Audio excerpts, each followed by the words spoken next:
Okay, wait. Before you hit the dislike button or leave a hate comment, hear me out. I am a huge Assassin's Creed fan, and have been since I first played Assassin's Creed 2 back in 2009. Like many of you, I fell in love with it, and I've since played every major installment more than once.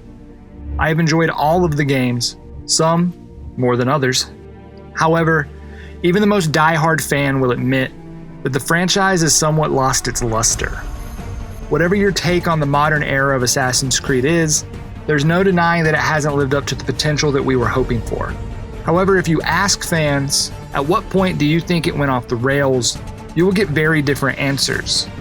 Some will say Odyssey, and its complete abandonment of the basic lore. Others will point to Unity's public flop. For many, the last real AC game was 3, and I've even heard the extreme take that there was only one true Assassin's Creed game.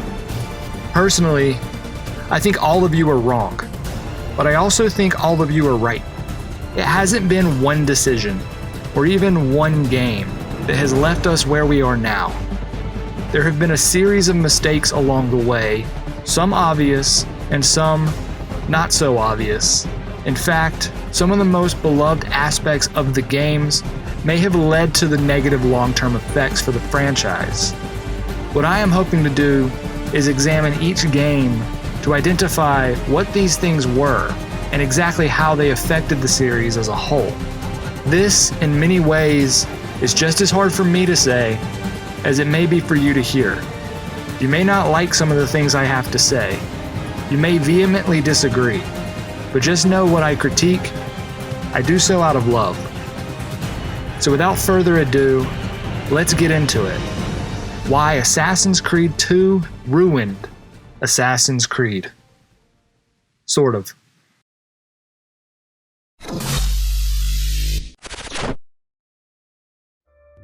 What better place to start than the place that fans swear to be the calling card of the game, the story. Now once again, I will warn, I am not saying the story is bad, but I am saying, well, let me just explain. Assassin's Creed 1 had a very basic, mostly repetitive story. Altair as a character was pretty bland, and the storytelling was bare-boned. However, what made Assassin's Creed rather exceptional were the themes. Altair is tasked with killing 9 Templars throughout the Holy Lands. On the surface, each man seems quite evil. Enslavement, torture, poisoning, these are not the signs of the hero. However, on each of their deathbeds, they confess to some nobility in their behaviors, claiming of a greater good, and appealing to Altair that if he only understood why, he would see them as the good guys. He is made to question if his actions are just, and if his murders are any better than theirs.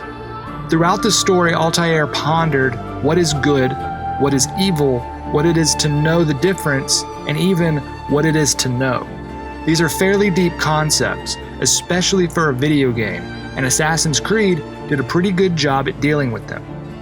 If these topics seem like something out of an Aristotelian dialogue, then it comes as no shock that the presentation of the story does as well. The entirety of the plot alternates between conversations with Al-Mualim in a library, conversations with other assassins in the Bureau, and conversations with your targets in the memory corridors. The game is one big conversation, and unless you really care about the topics, conversations are usually not that entertaining. Altair as a character was also not very captivating. We knew nothing about who he was, why he was the way he was, or anything about him outside of the assassins. He lacked emotion, and any emotional drive to resonate with the audience. As stimulating as philosophical talk can be, people ultimately think and behave emotionally, and we got nothing to grasp onto with Altair. These were areas that Ubisoft knew it had to improve upon in the sequel, and it did. Altair is replaced with a charismatic young man in Ezio Auditore, complete with a tragic backstory, a strong sense of family, and a desire for revenge. We immediately empathize with Ezio. We care about his journey. We want to get vengeance just as much as he does, and this makes the story all the better. Right? Well, no. But not because of the things that I said. Those are all good things. But in order to get us to empathize with Ezio, Assassin's Creed 2 completely abandoned the nuanced antagonist approach in the previous game. No longer are the Templars misunderstood men who want to save the world, but are just misguided. No longer is there an element of good hidden in their desire for tyranny. No longer do we have to think about whether the assassins are doing the right thing by killing them. Every single Templar is objectively evil for the sake of being evil. They kill Ezio's father and brothers just because they might be potential threats. They are infiltrating positions of power for the sole purpose of seizing more control. Even the men themselves are completely evil. Rodrigo Borgia is a one-dimensional, power-hungry tyrant hell-bent on seizing power. Francesco de Pazzi is a literal maniac with a bloodlust. Jacopo is a totally inept coward unable to push back on what he knows to be evil, and Vieri is a spoiled piece of shit, and if that wasn't enough, they made him an attempted rapist in Brotherhood. All of the Barbarigo seem like caricatures of evil villains, and it doesn't stop here. In Brotherhood, Cesare kills his father, bangs and abuses his sister, and has no redeeming quality whatsoever. All of his henchmen represent different vices: hedonism, cowardice, and violence. They even have the Templars crucify Jesus Christ as if the symbolism wasn't already ham-fisted enough. At some point between the Third Crusade and Renaissance Italy, the Templars went from evil, but with good intentions, to the devil himself. So what? What's wrong with a little melodrama? Assassin's Creed was not meant to be melodrama. It was meant to be dark, a little edgy, and make you think. Assassin's Creed 2 removes the thought, and its mistakes echo throughout the rest of the franchise. In Revelations, they bring back Altair's arc and improve upon his character, giving him backstory and connecting it to Ezio. In the process, they illustrate how even assassins become corrupted by power. This is great nuance, but it gets completely overshadowed by the fact that in Ezio's story, the Templars are still objectively evil and doing evil things. All we learn is that Templars are definitely bad, but assassins might become bad if they become Templars. In 3, they try to bridge this gap by having the player spend the first few hours playing as a Templar. Then, towards the end of the game, Connor is forced to overcome his principled objections and team up with his Templar father, which could have been a really strong moment to illustrate, see, not all Templars are evil, except he is evil. Don't get me wrong, Haytham is a fun character, but he is as villainous as they come. He kills the innocent and does so indiscriminately. The other Templars are contemptible as well. William Johnson is a psychopath, Charles Lee is the spawn of Satan, and Thomas Hickey is a total scumbag. There's no redeeming quality, despite how badly the game wants to think there is. Ubisoft had cornered themselves into writing their Templars as nothing but maleficent in order to push the emotional narrative against the protagonist. Then we get to Rogue, the game that was supposed to do it, the game that was supposed to finally make us understand the Templars, their motives, and their misunderstood fantasies. But no, we learn 2 things from Shay Patrick Cormac. First, I make my own luck. And 2, he has no convictions whatsoever. He was being groomed to become an assassin, supposedly because he morally aligned with the Creed. What should have happened was he would find some flaw in their philosophy, or logic, or practical application of the Creed. Then, after the fallout, discover that the real moral superiors were the Templars. It should have been something akin to Assassin's Creed 1, just with a Templar story and hopefully better cinematography and gameplay. But that's not what we got. What we got was a group of assassins behaving like Templars and Templars behaving like assassins. Shay betrays his Brotherhood in order to stop them. Instead of just deciding to fight against them on his own, he immediately joins the Templars, the group he should have held in moral contempt. No reasoning, no philosophy, not even a sense of, well, I don't like you guys, but this is the only way to stop them, so I guess I'll help you out for a while. It was a 180-degree turn from one end of the spectrum to the other, and it was entirely driven by emotion. And I think you see where I'm going with this. Ubisoft's desire to tell an emotional story following the first game led them to forget how to handle the nuance of the Assassin-Templar conflict. Nowhere is this more apparent than in Unity. Arno is an assassin, Elise is a Templar. Two star-crossed lovers destined to oppose each other until their stories force them to work together. Except, this shouldn't really be possible. How could two people involved in an ideological war with the other reconcile fundamental moral differences that would impact how you think, behave, and treat others in order to fall in love? You couldn't, or at least you wouldn't if Assassin's Creed held the group to their ideological positionings. Instead, by this point, they had given up all hope in establishing the philosophical differences between the two groups and had devolved into treating them as nothing more than rival city gangs. Arno and Elise were merely a product of what family they were born into. And don't even get me started on rival gangs. Now, Assassin's Creed has told some really great stories. Games like Black Flag and Origins will stand the test of time because of their narratives alone. But the overarching narrative between the Assassins and the Templars always seems to be floundering around with no real sense of consistency or reasoning, and this can all find its roots in the decision to make Assassin's Creed 2 a melodrama. Assassin's Creed should never be a melodrama. If one overarching plot mistake wasn't enough, let's tackle another one. While the Templars and the Assassins have an ongoing struggle, Assassin's Creed 2 raised the stakes. Throughout the modern-day sections of the game, Lucy is alluding to some important moment, fast approaching. It's weighing over all of them. When Ezio enters the Vatican vault, he meets Minerva, and she fills him in on what it is. The first civilization was wiped out by solar flares, and this was doomed to happen again on December 21st, 2012. If the Assassins can't find a way to stop it, the world will end again. Attaching their story to the Mayan Doomsday conspiracy seemed like a cool idea at the time. I personally loved it. It was 2009. These conspiracies were gaining a lot of attention, even if just for entertainment purposes. Hell, they even made a movie about it. Ubisoft jumped on the craze, and it made a lot of sense for the arc of their plot. The interweaving of multiple societies, conspiracies, and religions into one central Armageddon narrative, it was perfect. But no one would have guessed that there would be nearly yearly installments of Assassin's Creed over the next decade. No one would have predicted that the majority of the games in the franchise would be released after their world was supposed to end. But they were. And it didn't go well. The Doomsday Prophecy worked as a great plot device for 2 and Brotherhood, with the heightened urgency really building suspense as Desmond and company enter the Colosseum vault at the end of the game. The hush talks of 72 days until the end of the world made the twist all the more shocking. Even in Revelations, knowing that we had a handful of weeks to get out of the Animus Island and get back to saving the world pushes the plot along despite the game's slow pacing.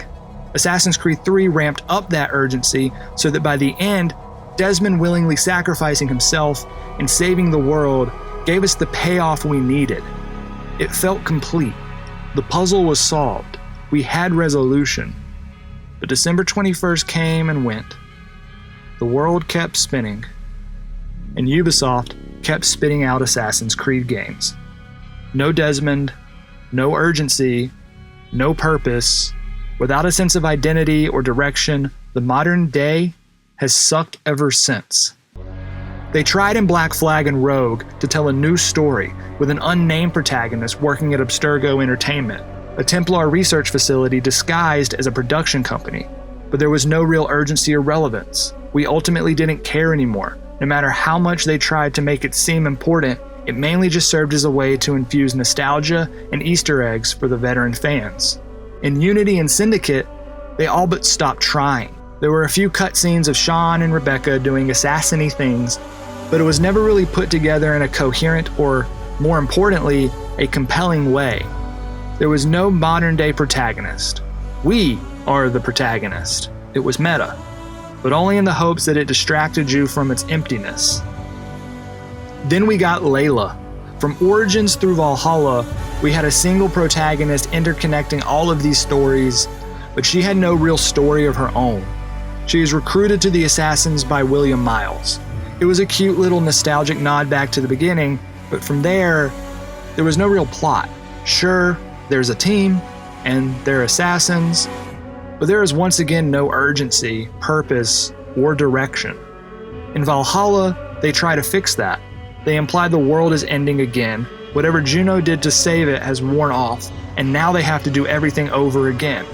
The ending of Valhalla leaves you with some hope that a relevant plot emerges, but I'm not sure where they plan on taking it, and at this point, I don't have very high expectations. Would the story have dissolved if they hadn't attached it to such a timely event? I don't know. Perhaps if they had given themselves a bit more wiggle room with the ending, then the modern day plot would not have completely imploded. But the lack of urgency or payoff may have just felt tedious and burned out after the 10th or so installment. There might have even been a better approach to the post-Desmond era. Battling Juno's tyranny, the emergence of the first civilization in the modern day, would have been an epic turn of events. But all of this is just wishful thinking. Even if tying themselves to the Mayan Doomsday prophecy wasn't inherently the problem, doing so without a plan of what to do after it was resolved was. Ultimately, what Assassin's Creed needs is another apocalypse, another catastrophe, another Doomsday. Sadly, it only took them 8 years to realize it. Since I'm sacrificing sacred cows, I might as well slaughter the biggest one of all. That's right, I'm coming for your boy. It's your auditori de la la la. Now, I love Ezio. He is fun, charismatic, a badass, and an epic hero. There is a reason he is considered by many to be the favorite protagonist in the franchise.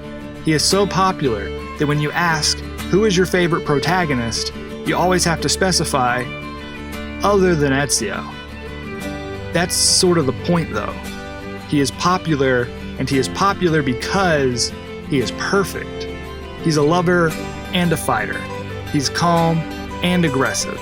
He's confident and humble. He is larger than life and totally relatable. He has no flaw. Quick, tell me what was his biggest flaw? Whatever you said, just know you're wrong.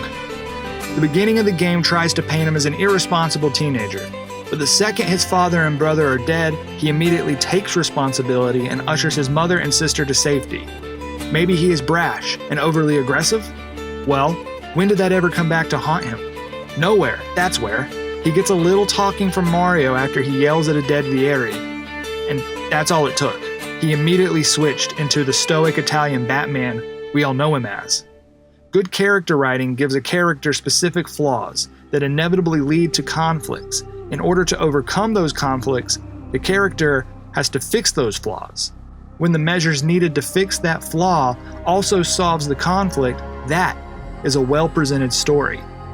This doesn't happen for Ezio, but it does happen for all of the other protagonists. Connor is overly idealistic and naive. He is first forced to overcome his hardened idealism to join the Patriots, whom he disagreed with on many moral issues to save his village from the Templars. Then his own naivete leads his village to be attacked. His faults caused a problem, and now it is up to him to solve it. Edward was a selfish pirate, whose self-centeredness led to the death of all of his friends, and it took this to make him realize he needed to find something bigger than himself.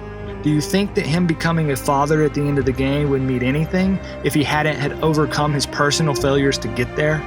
Arno is a hopeless romantic that idealizes love and puts his Brotherhood and Elise in harm's way multiple times because of it. He is arrogant and refuses to see his own faults. His story is tragic because he has to lose everything, including Elise, to finally learn his lesson. Bayek has anger issues. Even before his son dies, he can't control it. It's so bad that his over-aggression in some way was responsible for the death of Kimu. The entire journey is him finding a way to live with his anger in a healthy way. Hell, even Jacob and Evie Fry have to overcome their disdain for each other and take down the bad guy at the end of the game. Ubisoft knows how to write a good character arc. It has done it on many occasions, but no matter how good it is, people will always say, well, he's no Ezio. Every character is just Ezio, but with a huge flaw. Connor is Ezio, just without diplomacy. Edward is Ezio, just without loyalty. Arno is Ezio, who can't stop simping. Ike is Ezio, with no control. And Shay is Ezio, but Irish. Ezio is a fantasy, and that is why he's everyone's favorite. We want to be the guy who is perfect, that never screws up, that always saves the day, and gets all the ladies with our effortless charm and good looks. He is the James Bond of video game characters. But even James Bond is cold, struggles with emotion, treats women like objects, and has a long list of vices. Ezio has no vice. And this ruins our ability to truly appreciate and love all future characters. How are you supposed to live up to perfection? If you are still here, I'm proud of you. That was hard to do. Assassin's Creed 2 will always hold a special place in my heart. Don't think that my critiques mean that I think poorly of this game. I'm rather fond of it myself. It did so many things well. The setting, the music, the plot built the basic structure of the games to come, but its mistakes have to be recognized for better or worse. Maybe Ubisoft will see this and take it to heart as they build out the future games. Probably not. But maybe at the very least, I forced you to consider some new ideas. If you disagree with me, feel free to let me know in the comments. If you actually think I made a few good points, then hit like and subscribe, because if AC2 is getting this kind of criticism, you better bet the rest of the franchise will too.